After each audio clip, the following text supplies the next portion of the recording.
Ils t'ont donné un médicament et non la solution à ton problème. Au quotidien, j'entends les gens dire, depuis la naissance, je prends les médicaments du palu, je ne guéris jamais.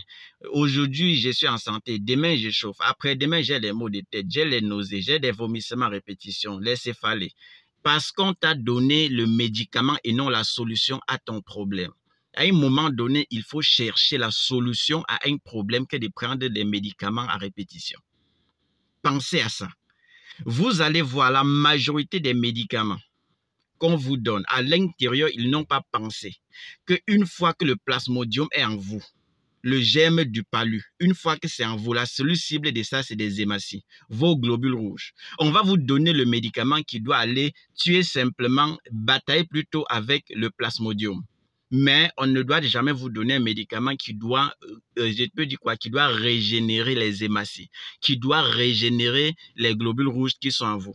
Vous allez voir même après le traitement, d'autres vont dire on a toujours les maux de tête, on ressent toujours la fatigue, les courbatures par-ci, parce que vous avez un manque d'hématies dans votre corps. Les globules rouges sont défaillants. Une fois que c'est défaillant, il n'y aura pas suffisamment d'oxygène pour aérer votre corps. Le cerveau sera touffé en manque d'oxygène. Les vaisseaux sanguins seront vides, manque d'oxygène. Parce que dans le traitement que vous avez pris, ils ont tenu compte uniquement du palu. Et pour soigner le palu, ils ont fait une composition qui doit toucher uniquement, qui doit détruire uniquement le plasmodium. Mais vos vaisseaux sanguins sont vides. Vos vaisseaux sanguins sont vides.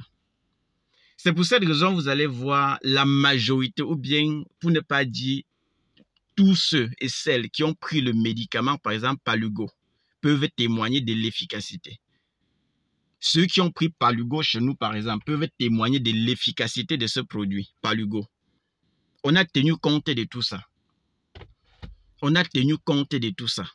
Vous allez voir des variations de température. Parfois, l'enfant chauffe, parfois, la température monte.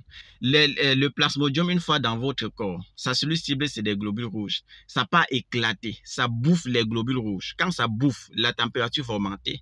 Maintenant, l'intervalle de migration entre deux globules rouges. Donc, quand le plasmodium est dans l'intervalle de deux globules rouges, donc il migre comme ça pour aller détruire d'autres, la température va descendre. Vous allez voir des variations de température. Quand mon enfant chauffe, le soir, il chauffe. Le matin, la température descend, ainsi de suite. C'est parce qu'il y a le plasmodium qui est en train de consommer vos globules rouges.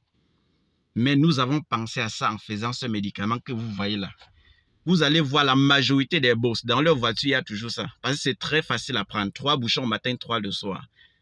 Vous voyez, voilà le médicament en question. Très efficace, ça soigne très bien le palu typhoïde. Donc,